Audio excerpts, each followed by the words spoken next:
Assalamualaikum warahmatullahi wabarakatuh.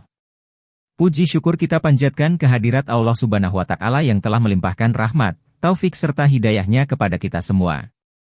Tak lupa shalawat serta salam semoga selalu tercurah limpah kepada Nabi Muhammad SAW, keluarganya, sahabatnya, dan serta para pengikutnya termasuk kita. Mudah-mudahan kita semua akan mendapatkan syafaatnya di yaumil jaza nanti. Dan semoga kita semua senantiasa selalu dalam lindungan Allah Subhanahu wa Ta'ala.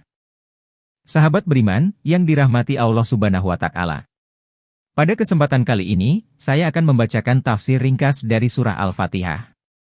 Yang mana surah Al-Fatihah adalah surat pembuka Al-Quran yang terdiri dari 7 ayat. Dan memiliki arti penting dalam ibadah umat Islam. Pada ayat pertama. Bismillahirrahmanirrahim. Yang artinya, dengan nama Allah yang Maha Pengasih lagi Maha Penyayang.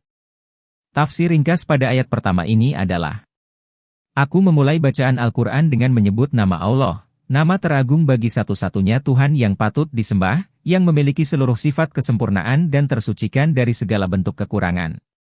Yang Maha Pengasih, pemilik dan sumber sifat kasih yang menganugerahkan segala macam karunia, baik besar maupun kecil, kepada seluruh makhluk, Maha Penyayang yang tiada henti memberi kasih dan kebaikan kepada orang-orang yang beriman.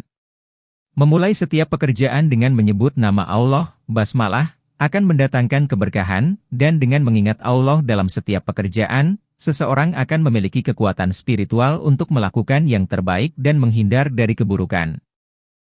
Pada ayat kedua.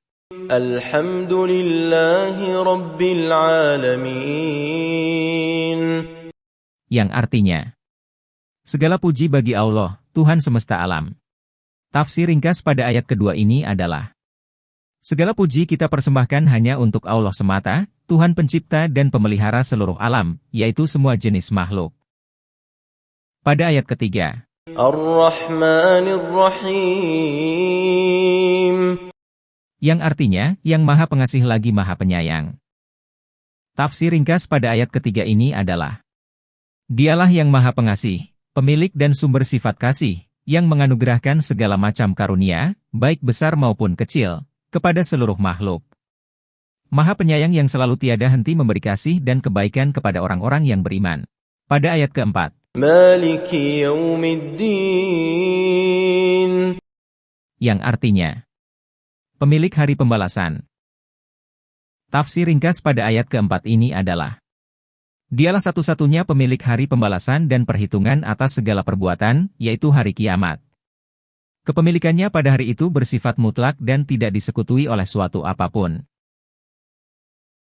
Pada ayat kelima. Iyyaka na'budu wa iyyaka nasta'in.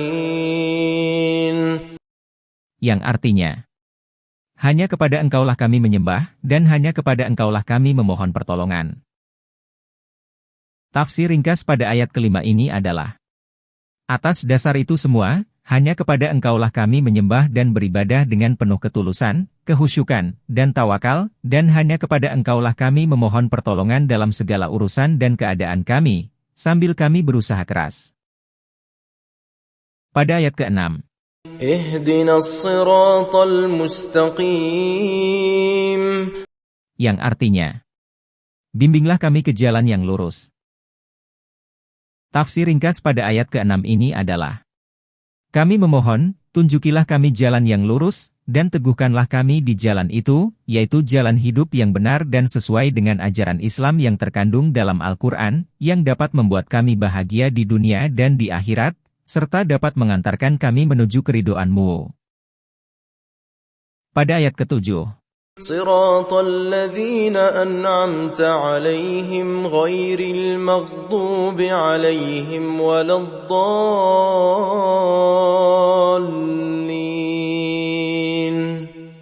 Yang artinya, yaitu jalan orang-orang yang telah Engkau beri nikmat, bukan jalan mereka yang dimurkai dan bukan pula jalan orang-orang yang sesat. Tafsir ringkas pada ayat ke-7 ini adalah, yaitu jalan orang-orang yang telah Engkau beri nikmat kepadanya, berupa keimanan, hidayah, dan ridho-Mu. Mereka itu, seperti dijelaskan dalam surah An-Nisa ayat 69, adalah 1.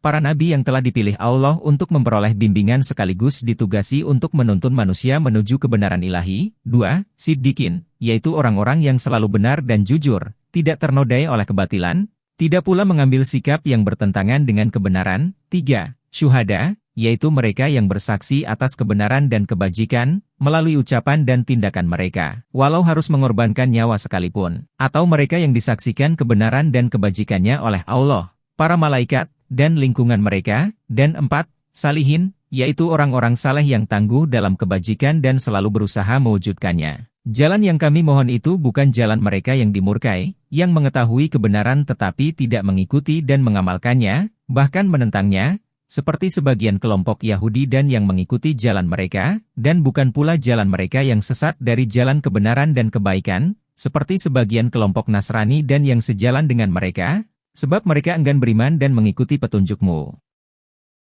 Semoga penjelasan tafsir ringkas ini bisa menjadi awal bagi kita semua dalam mendalami tentang arti dan kandungan ayat Al-Quran. Khususnya menyangkut ayat-ayat yang kita tidak pahami dan samar artinya, sehingga makna-maknanya dapat kita pahami secara penuh dan menyeluruh. Lebih dan kurangnya mohon dimaafkan, yang benar datangnya dari Allah Subhanahu wa Ta'ala. Hilaf dan keliru datangnya dari saya pribadi sebagai manusia biasa. Assalamualaikum warahmatullahi wabarakatuh.